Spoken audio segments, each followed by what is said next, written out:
നമസ്കാരം. തമിഴ്നാട്ടിലെ പ്രധാനപ്പെട്ട വെള്ളച്ചാട്ടങ്ങളിൽ ഒന്നായ തെങ്കാശി ജില്ലയിലെ കുട്രാളം വെള്ളച്ചാട്ടം കാണാനാണ് ഇന്നൊരു യാത്ര പോകുന്നത്.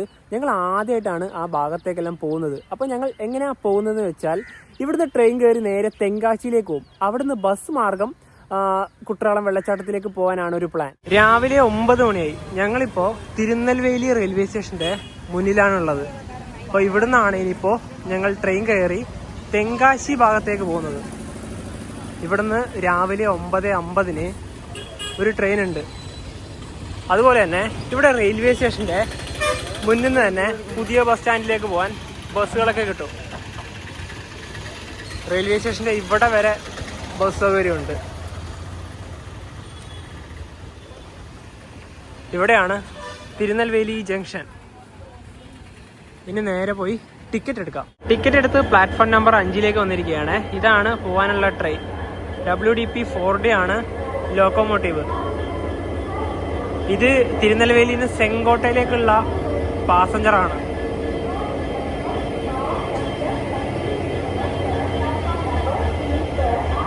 ഈ മുൻഭാഗത്ത് കയറുന്നില്ല, ഏറ്റവും പുറകിലേക്ക് പോവാം. അവിടെ ആകുമ്പോൾ ഇത്ര തിരക്കുണ്ടാവില്ല. ട്രെയിൻ പുറപ്പെടാൻ ഒരുപാട് സമയമുണ്ട്.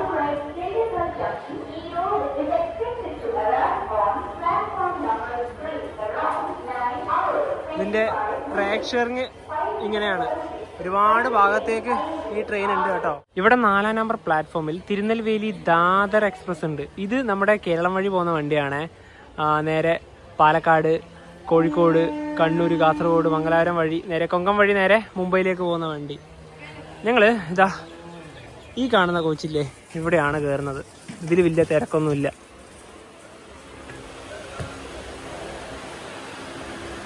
ഇവിടെ എമർജൻസി ഉണ്ട്.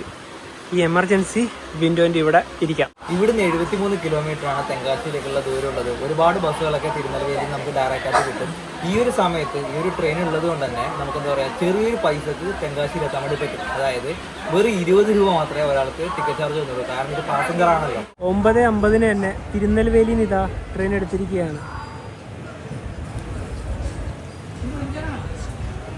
തിരുനെൽവേലിക്കും തെങ്കാശിക്കോടയിൽ ഈ ട്രെയിനാകെ 14 സ്റ്റോപ്പുകളാണുള്ളത്.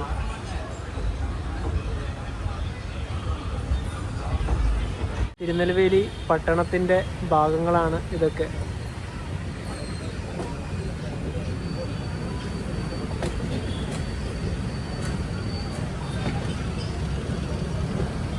ഇവിടെ ഇപ്പോൾ രാവിലെ 10 മണിയാവാനായല്ലോ. ഇപ്പം തന്നെ നല്ല ചൂട് വന്നു തുടങ്ങി.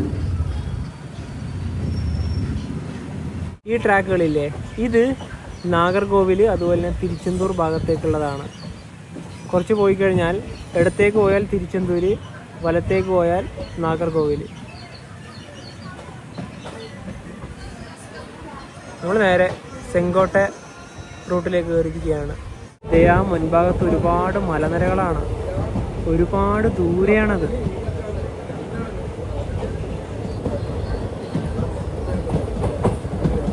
ഇവിടെയൊക്കെ കൃഷിയാണ്.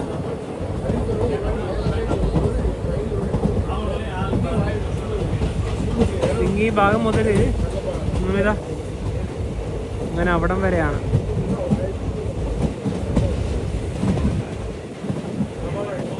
ചേരൻ മഹാദേവി.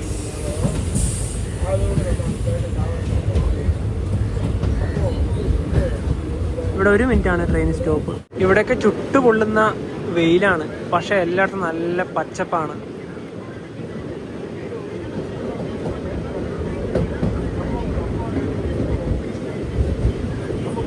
ഇവിടെയൊക്കെ കൃഷിയാണ്.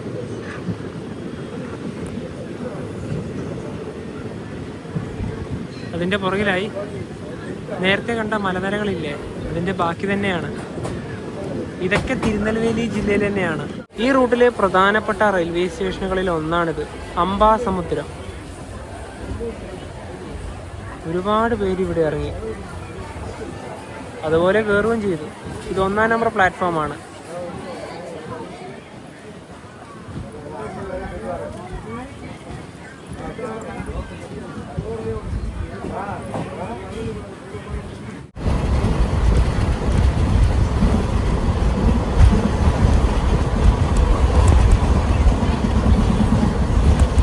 ട്രെയിനിപ്പോൾ തെങ്കാശിയിലേക്ക് എത്തിക്കൊണ്ടിരിക്കുകയാണ്. കാശി വിശ്വനാഥ ക്ഷേത്രമാണ് ഈ കാണുന്നത്. ദക്ഷിണ കാശി എന്നാണ് തെങ്കാശിയെ അറിയപ്പെടുന്നത്. ക്ഷേത്രത്തിൻ്റെ ഒരു കാഴ്ച ട്രെയിനിൽ പോകുന്ന സമയത്ത് തന്നെ നമുക്ക് കാണാനായി സാധിക്കും. തെങ്കാശി റെയിൽവേ സ്റ്റേഷനിലേക്ക് ഇതാ ട്രെയിൻ എത്തുകയാണ്. തിരുനെൽവേലിയിൽ നിന്നും 73 കിലോമീറ്റർ യാത്ര ചെയ്ത് ട്രെയിൻ ഇപ്പോൾ ഇതാ തെങ്കാശി ജംഗ്ഷനിലേക്ക് എത്തുകയാണ്. 11:38 ഈ ട്രെയിൻ നേരെ ചെങ്കോട്ടയിലേക്കാണ് പോവുക. 8 കിലോമീറ്റർ അടുത്ത സ്റ്റേഷൻ തന്നെയാണ്. ഈ ട്രെയിനിലെ ഭൂരിഭാഗം ആൾക്കാരും ഇവിടെ തന്നെയാണ് ഇറങ്ങിയത്. ചെങ്കോട്ടയിലേക്ക് വളരെ കുറച്ച് പേരേ ഉള്ളൂ എന്ന് പറയാം.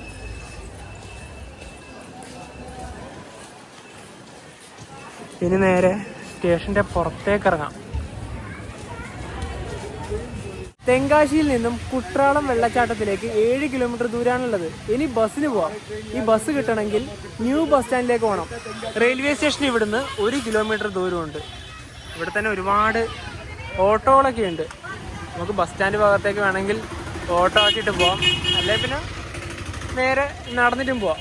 ഞങ്ങളിനിപ്പോൾ നേരെ നടന്നിട്ടാണ് പോകുന്നത്. തെങ്കാശി റെയിൽവേ സ്റ്റേഷൻ്റെ മെയിൻ ഭാഗമൊക്കെ ഇതിൻ്റെ നേരെ അപ്പുറത്തെ സൈഡിലായിരുന്നു. ഞങ്ങൾ അവിടുന്ന് ആ ട്രാക്കൊക്കെ മുറിച്ച് കിടന്ന് ഈ ഭാഗത്തേക്ക് വന്നിരിക്കുകയാണ്. ഇവിടുന്ന് വളരെ അടുത്താണ് ബസ് സ്റ്റാൻഡ്. അതായത് ഈ ഒരു പാലമില്ലേ, ഈ പാലം നോട്ട് ചെയ്ത് വെച്ചാൽ മതി. ഇവിടെ നേരെ ഈ വഴി തന്നെയാണ് ബസ് സ്റ്റാൻഡിലേക്ക്. ഈ ബസ്സുകളൊക്കെ നേരെ ഇനി ബസ് സ്റ്റാൻഡ് ഭാഗത്തേക്ക് തന്നെയാണ് പോകുന്നത്. തെങ്കാശി പട്ടണത്തിൻ്റെ ഒരു പ്രധാന ഭാഗം ഇവിടെയാണ്. ഒരുപാട് റെസ്റ്റോറൻറ്റുകളും ടെക്സ്റ്റൈൽസുകളും എല്ലാം ഈ ഭാഗത്ത് തന്നെയുണ്ട്. റെയിൽവേ സ്റ്റേഷൻ്റെ അവിടെ തന്നെ ഒരുപാട് ഓട്ടോകളൊക്കെ കണ്ടില്ലേ? ആ ഓട്ടോകളൊക്കെ കുട്രാളം വെള്ളച്ചാട്ടത്തിൻ്റെ ഭാഗത്തേക്ക് പോകും. പക്ഷെ അവരൊക്കെ നല്ല റേറ്റാണ് പറയുന്നത്. ബസ് ഉണ്ടാകുമ്പോൾ അതിൽ പോകുന്ന തന്നെയാണല്ലോ ഏറ്റവും നല്ലത്. ചെറിയ പൈസക്ക് നമുക്ക് അവിടെ എത്താമല്ലോ. പിന്നെ അധികം ദൂരവും പോകാനില്ല. പിന്നെ നിങ്ങൾക്ക് ഈ റെയിൽവേ സ്റ്റേഷനിൽ തന്നെ ചിലപ്പോൾ ആൾക്കാർ ഷെയർ ചെയ്ത് ബസ് സ്റ്റാൻഡ് ഭാഗത്തേക്ക് പോകുന്നുണ്ടാവും. വേണമെങ്കിൽ അങ്ങനെയും വരാം. ഞങ്ങൾ ഇന്ന് അങ്ങനെ അത് കണ്ടില്ല. അതുകൊണ്ടാണ് ഞങ്ങൾ നടന്നിട്ട് തന്നെ പോകുന്നത്. പോകുന്ന വഴിക്ക് നമുക്ക് കാഴ്ചകളും കാണാമല്ലോ. കാരണം ഈ ഭാഗത്തേക്ക് ഞങ്ങൾ അധികം വന്നിട്ടില്ല. ഒരു തവണ ക്ഷേത്ര ഭാഗത്തേക്ക് വന്നതല്ലാതെ ടൗൺ ഏരിയയിലേക്ക് വന്നിട്ടില്ല. തെങ്കാശി ബസ് സ്റ്റാൻഡിലേക്ക് എത്തിയിരിക്കുകയാണേ. ഇനി ഇവിടുന്ന് കുട്രാളം ഭാഗത്തേക്കുള്ള ബസ് നോക്കണം. മിക്കവാറും ഈ ചെറിയ ടൈപ്പ് ബസ്സുകളില്ലേ, അതായിരിക്കാം. എന്താ ഇവിടേക്ക് ഒന്ന് കാണുന്നുണ്ട്. എന്തായാലും ആദ്യം പോയി ഒന്ന് അന്വേഷിച്ച് വരാം ഏതാണ് ബസ് എന്നുള്ളത്. ഇതൊക്കെ പ്രൈവറ്റാണ്. ചെങ്കോട്ടയിലേക്കുള്ള ബസ്സാണിത്. പിന്നെ ഇവിടെ 30-ാം നമ്പറിൽ എഴുതിയത് കുട്രാളം തന്നെയാണ്. അപ്പോൾ ഈ ഭാഗത്താണ് ബസ് വരിക. വെയിറ്റ് ചെയ്യാം. ഇവിടെ ഇപ്പോൾ ഒരു ബസ് വരുന്നതും കാണുന്നില്ല. എന്നാൽ പിന്നെ നമ്മുടെ KSRTC ഒക്കെ ആ ഭാഗത്താണുള്ളത്. വെറുതെ ഇവിടെ നിന്ന് സമയം കളയാൻ കഴിയില്ല. നമുക്ക് അതൊക്കെ ഒന്ന് പോയി നോക്കിയിട്ട് വരാം. ഇവിടെ ഒരു SCTCൻ്റെ ബസ്സൊക്കെ വന്നത് കാണുന്നുണ്ട്. കുറച്ച് ലോങ് ഓടുന്ന ബസ്സായിരിക്കാം. നമ്മുടെ വണ്ടികളൊക്കെ ആ സൈഡിലാണുള്ളത്. തെങ്കാശി കൊല്ലം ഒരു ഫാസ്റ്റ് പാസഞ്ചറാണ് ഇവിടെ ഉള്ളത്. അതിൻ്റെ ആ ഭാഗത്തും മറ്റൊരു KSRTC കൂടിയുണ്ട്. ഈ ബസ്സിൻ്റെ ഡ്രൈവറാണെന്ന് തോന്നുന്നു. അതെ, ഇവിടെ നിന്ന് ഒരുപാട് ബസ്സുകൾ കൊല്ലത്തേക്കുണ്ട് സർവീസ്. കുറ്റാളത്തേക്കുള്ള ബസ്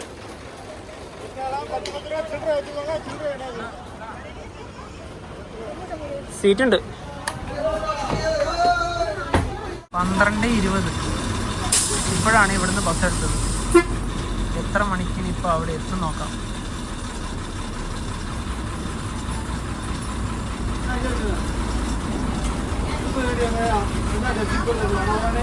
മധുരയിലേക്കുള്ള SCTC ആണത്.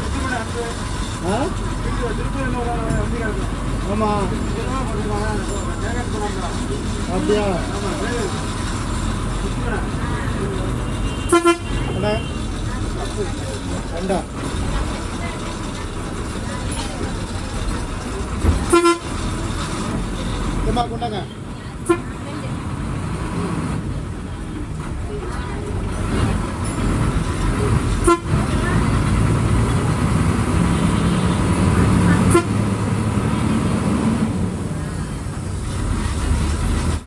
കിലോമീറ്റർ ആണ് ദൂരമുള്ളത്. ഒരാൾക്ക് 10 രൂപയെ ബസ് ടിക്കറ്റ് വന്നുള്ളൂ. മഴ വീണ്ടും വന്നു, പക്ഷെ വെയിലും ഉണ്ട്, അതാണ്. കാശി വിശ്വനാഥ ക്ഷേത്രം നമുക്ക് ഇവിടെ തന്നെ കാണാം.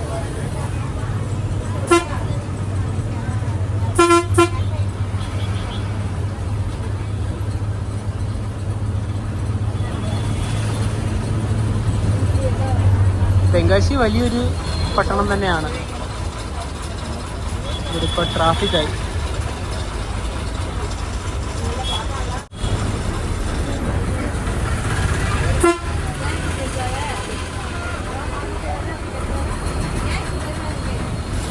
ഞങ്ങൾ അന്ന് ഇതുവഴിയൊക്കെ നടന്നു വന്നിട്ടുണ്ടായിരുന്നു.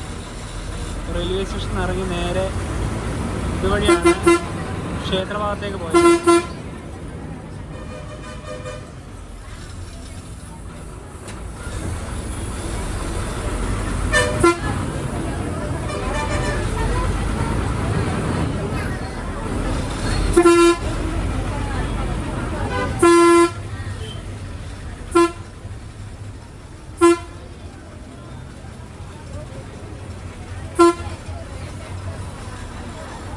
ഇവിടെ ചെറിയ വഴിയാണ്,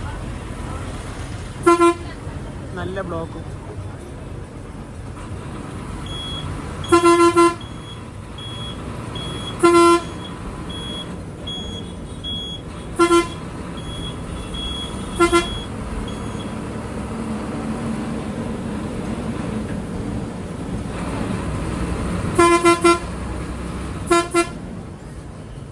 ഇതിവിടുത്തെ പഴയ ബസ് സ്റ്റാൻഡാണ്.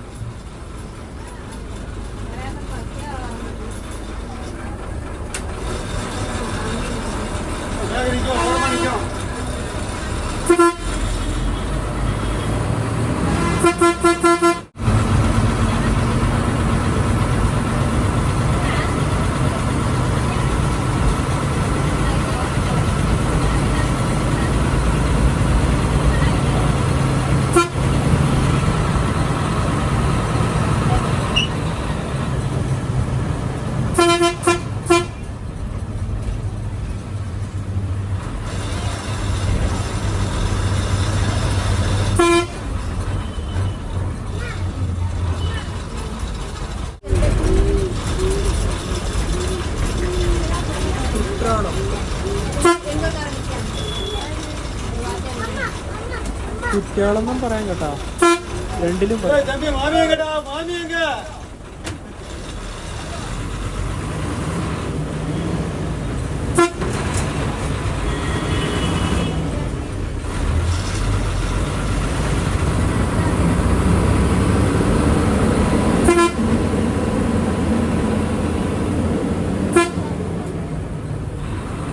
ഈ ഒരു പട്ടണത്തിന്റെ ഭാഗത്തുനിന്ന് വെള്ളച്ചാട്ടത്തിന്റെ അടുത്തേക്ക് ഒരു 1 കിലോമീറ്ററിന്റെ അടുത്ത് പോകാനുണ്ട്.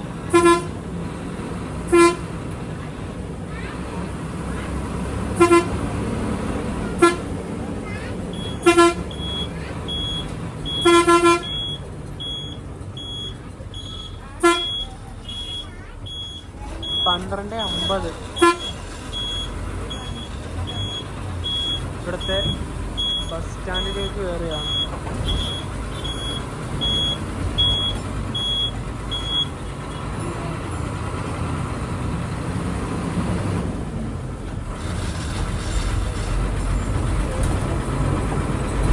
അരമണിക്കൂർ കൊണ്ടാണ് ഇവിടെ എത്തിയത്. ചെറിയ പൈസയല്ലേ ഉള്ളൂ ബസ്സിനൊക്കെ. ഇനി നമുക്ക് നടന്നിട്ട് പോവാം. ഇവിടെ ഓട്ടോ ഒക്കെ ഉണ്ട്, വേണമെങ്കിൽ ഓട്ടോ ആക്കാം. പക്ഷെ ഇപ്പോൾ ബസ് ഡ്രൈവറോട് ചോദിച്ചപ്പോൾ പറഞ്ഞത് നിങ്ങൾ ഇതുവഴി തന്നെ നടന്നു പോയാൽ മതി എന്നാണ്. നമുക്കതുവഴി തന്നെ നടക്കാൻ നല്ല വഴിയാണ്. ഇവിടെയൊക്കെ നല്ല വൃത്തിയുണ്ട്. ഇവിടെയും റെസ്റ്റോറൻറ്റുകളും ലോഡ്ജുകളൊക്കെ അവൈലബിൾ ആണ്. ഈ ഭാഗത്തൊക്കെ കാണാം. നമ്മളോട് റൂം വേണമാന്നൊക്കെ ചോദിക്കുന്നുണ്ട്. നമുക്ക് പിന്നെ ഇവിടെ റൂമൊന്നും വേണ്ടല്ലോ. ഇവിടെ വെള്ളച്ചാട്ടത്തിൻ്റെ ചെറിയൊരു ഫോട്ടോ ഒക്കെ ഉണ്ട്. അരുവി എന്നൊക്കെ ഇവിടെ എഴുതിയിട്ടുണ്ട്. അതായത് വെള്ളച്ചാട്ടത്തിന് തന്നെയാണ് അത് ഉദ്ദേശിക്കുന്നത്. ഇവിടെ ഒരു കവാടമുണ്ട്. ഇനിയിപ്പോൾ നേരെ മുകളിലേക്കാണ്. തമിഴ്നാട് വഴി യാത്ര ചെയ്യുമ്പം എടുത്തു പറയേണ്ട ഒരു കാര്യമാണ്, യാത്രക്കൊന്നും വലിയ ചെലവേ ഇല്ല. ഇപ്പൊ തിരുനെൽവേലിയിൽ നിന്ന് ഇവിടെ വരെ എത്താൻ എത്ര രൂപയായി? ഒരാൾക്ക് വെറും 30 രൂപ മാത്രമേ ആയുള്ളൂ. ഒന്ന് ചിന്തിച്ചു നോക്കിയേ. ട്രെയിനിൽ പിന്നെ ട്രെയിൻ പിന്നെ കോമൺ ആയിട്ട് പാസഞ്ചർ ട്രെയിൻ ആണല്ലോ.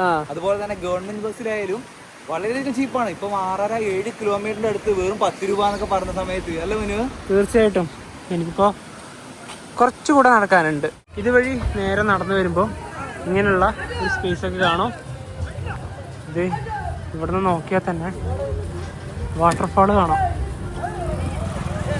ഇത്ര ഉയരത്തുനിന്നാണ് വെള്ളം വരുന്നത്. പിന്നെ ഇവിടെ ചെറിയ ചെറിയ കടകളൊക്കെ കാണാം. ഇവിടെ ഇപ്പൊ നല്ല തിരക്കാണ്.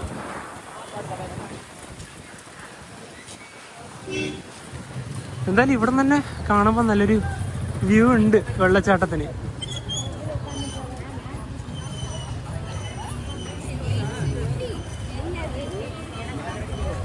വണ്ടിയൊക്കെ വെക്കാൻ നല്ല സ്പേസ് ഉണ്ട് ഇവിടെ.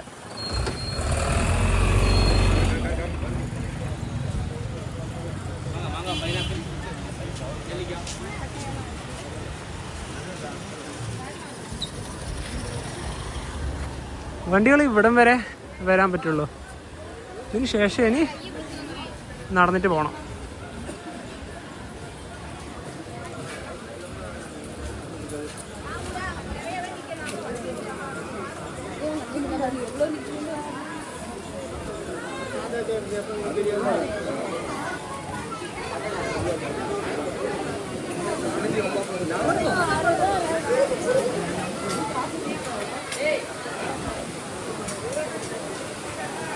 ഇനി അങ്ങോട്ട് നല്ല കാറ്റായിരിക്കും.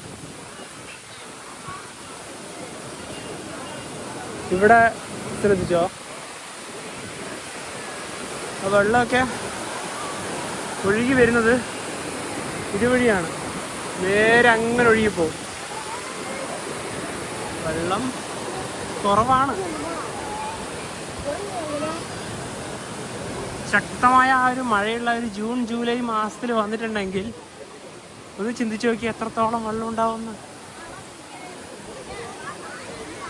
നമുക്ക് ആദ്യം ഈ ഒരു സൈഡിൽ നിന്ന് എങ്ങനെയാണ് ഇതിൻ്റെ വ്യൂ എന്ന് നോക്കാം.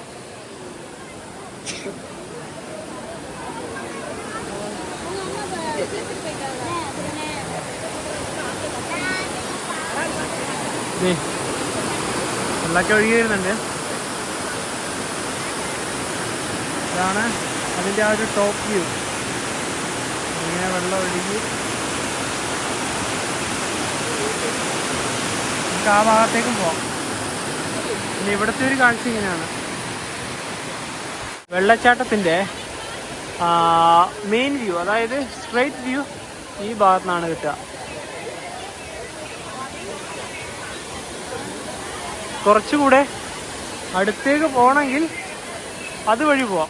I love Courtallam. അപ്പോൾ ഇവിടെ നല്ലൊരു ഫോട്ടോ പോയിന്റൊക്കെ ഉണ്ട്. അതായത് നേരെ വെള്ളച്ചാട്ടത്തിൻ്റെ ആ ഒരു വ്യൂ ആണ് കിട്ടുക. ഈ രണ്ട് ഭാഗങ്ങളിൽ നിന്നുള്ള കാഴ്ചകളാണ് ഇത്ര നേരം പകർത്തിയത്. ഇനി നമുക്ക് കുറച്ചുകൂടെ അടുത്തേക്ക് പോവാം. അതുപോലെ തന്നെ ഈ വെള്ളച്ചാട്ടത്തിനാകെ 60 മീറ്റർ ഉയരാണുള്ളത്. ഇത് ചിറ്റാർ നദിയാണ്.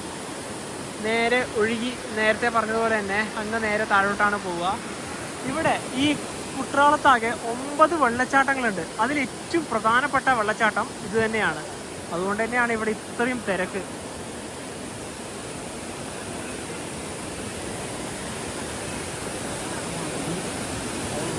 ഇതിപ്പോൾ ഒക്ടോബർ മാസമായല്ലോ, അതുകൊണ്ടാണ് വെള്ളം കുറവ്.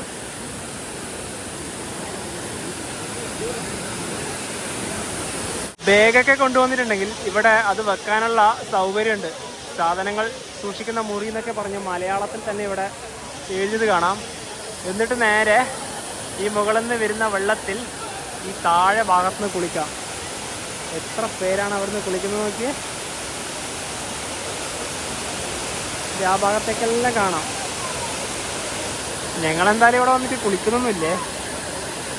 ഇതൊക്കെ കാണാൻ വേണ്ടി മാത്രമാണ് വന്നത്. കാരണം കുളിക്കാനൊക്കെ വേറൊരു ദിവസം വരാം, കാരണം ഇന്നെന്തായാലും പറ്റില്ല.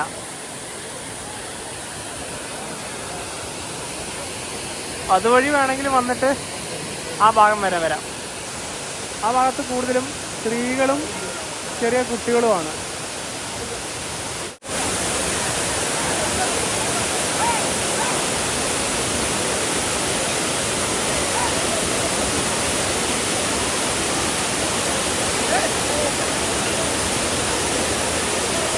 ഇവിടെ വെള്ളച്ചാട്ടത്തിന്റെ താഴെ ഭാഗത്തായി ഒരു ക്ഷേത്രം കാണാം.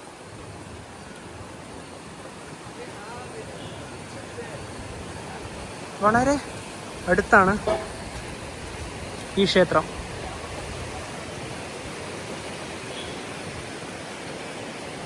ഈ ഭാഗത്തേക്കും വണ്ടികളൊക്കെ വരും. അത് വരുന്നത് ഇതുവഴിയാണ്.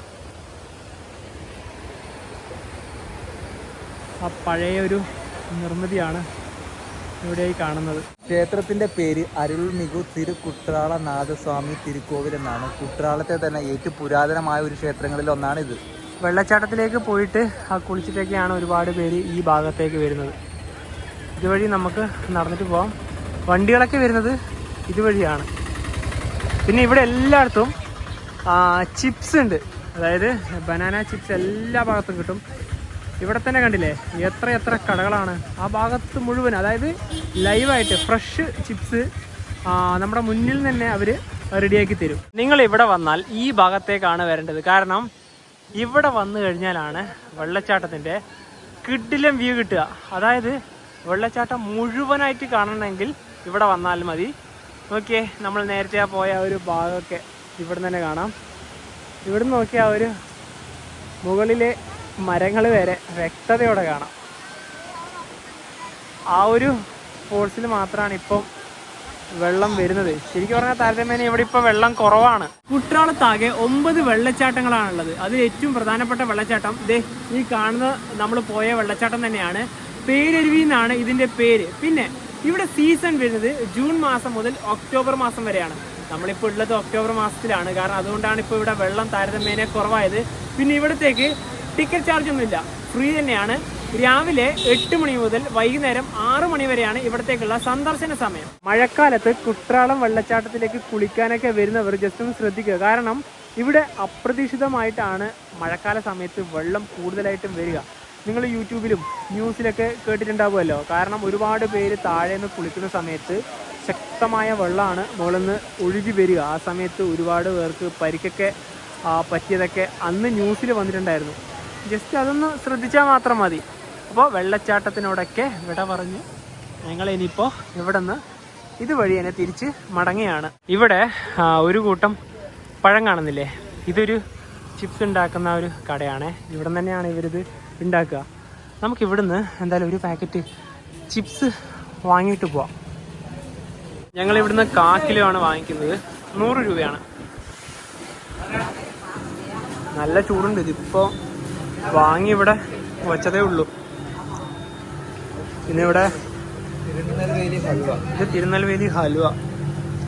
ഇതിൻ്റെ ആ ഒരു സാമ്പിളൊക്കെ വേണമെങ്കിൽ ഇവിടെ തന്നെ കിട്ടും. കണ്ടില്ലേ, ഇവിടെയും ഹലുവയൊക്കെ ഉണ്ട്. ഇങ്ങനെയാണ് ആ ഒരു പഴം കട്ട് ചെയ്ത് വരുന്നത്. നേരെ എന്നിട്ട് എണ്ണയിലേക്ക് തന്നെയാണ് അത് പോകുന്നത്. നമ്മളിതാ ഇവിടുന്ന് 1/4 കിലോ വാങ്ങിച്ച് ഇനിയിപ്പം പോവുകയാണ് ലൈവായിട്ട്. എല്ലായിടത്തും ഇവിടെയും ഉണ്ട് കട, ഈ ഭാഗത്തും ഉണ്ട് കട. നമുക്കിനി നേരെ ഇതുവഴി നടന്ന് ബസ് സ്റ്റാൻഡിലേക്ക് പോവാം. വെള്ളച്ചാട്ടം കണ്ട് തിരിച്ച് ബസ് സ്റ്റാൻഡിലേക്ക് വന്നപ്പോൾ ഇതാ 2 ബസ്സുകൾ. എന്തായാലും ഇതിൽ ഏതെങ്കിലും ഒന്ന് ഇപ്പം തന്നെ തെങ്കാശിയിലേക്ക് തിരിച്ചു പോകും. ആ 2 ബസ്സുകളും തെങ്കാശിയിലേക്ക് പോകുന്നില്ല. ഞങ്ങൾ ബസ് സ്റ്റാൻഡിൽ പുറത്തേക്ക് വന്നു, അതായത് മെയിൻ റോഡിലേക്ക് വന്നു. ഇവിടെ നിന്നാണ് ഇനിയിപ്പോൾ ബസ് വരിക എന്നാണ് അവിടെ ഉണ്ടായിരുന്ന ആ ഒരു ബസ്സിലെ ഡ്രൈവർ പറഞ്ഞത്. കുട്രാളത്തിന്റെ അവിടെ നിന്ന് ബസ് കയറി ഇവിടെ തെങ്കാശിയിലെ പ്രസിദ്ധമായ കാശി വിശ്വനാഥ ക്ഷേത്രത്തിന്റെ മുന്നിലേക്ക് ഇതാ ഞങ്ങൾ എത്തിയിരിക്കുകയാണ്. തമിഴ് ശൈലിയിലുള്ള വാസ്തുവിദ്യയിലാണ് ഈ ക്ഷേത്രം നിർമ്മിച്ചിരിക്കുന്നത്. അതുപോലെ തന്നെ ഈ ക്ഷേത്രത്തിലെ ദേവത എന്ന് പറയുന്നത് കാശി വിശ്വനാഥൻ അഥവാ ശിവനും ഉലകമൻ അഥവാ പാർവതിയുമാണ്. ഇവിടെ ശിവ എന്നൊക്കെ എഴുതി കാണാം. നല്ലൊരു തമിഴ് വാസ്തുവിദ്യയിലാണല്ലോ ഈ ക്ഷേത്രം നിർമ്മിച്ചത്. അതിൻ്റെ ആ ഒരു കൊത്തുപണികളൊക്കെ നമുക്കിവിടെ കാണാം. അതുപോലെ തന്നെ ഈ ഗോപുരത്തിനാകെ 7 നിലകളാണുള്ളത്. ഇപ്പം ക്ഷേത്രത്തിൻ്റെ അകത്തേക്ക് നമുക്ക് കയറാൻ പറ്റില്ല, അവിടെ ക്ലോസ് ആണ്. ഞങ്ങളൊരു 1.5 വർഷം മുന്നേ ഇവിടെ വന്ന സമയത്ത് ഇതിൻ്റെ അകത്തെ കാഴ്ചകളൊക്കെ പകർത്തിയതാണ്. ഇവിടെ നല്ല കാമാണ്, നല്ല രസമാണ് ഈ ക്ഷേത്രത്തിൻ്റെ അകത്തേക്കൊക്കെ കയറി ഒന്ന് വലം വെച്ച് വരാനൊക്കെ. ക്ഷേത്രത്തിൻ്റെ അവിടുന്ന് ഇപ്പോൾ റെയിൽവേ സ്റ്റേഷനിലേക്ക് എത്തിയിരിക്കുകയാണ്. ഞങ്ങളിനിപ്പോൾ ഇവിടുന്ന് ട്രെയിൻ കയറി നേരെ സെങ്കോട്ടൈ ഭാഗത്തേക്ക് പോവുകയാണ്. മധുരയിൽ നിന്ന് ഗുരുവായൂരിലേക്കുള്ള എക്സ്പ്രസ് ഇപ്പം ഇവിടത്തേക്ക് വരും. അതിന് 2 അൺറിസർവ്ഡ് ടിക്കറ്റ് എടുത്തു. 2:42 ഗുരുവായൂർ എക്സ്പ്രസ് ഇതാ കടന്നു വരികയാണ്.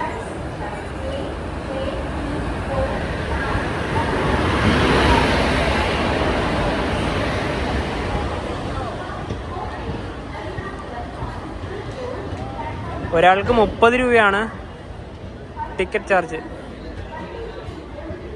കാരണം ഇത് എക്സ്പ്രസ് ആണല്ലോ.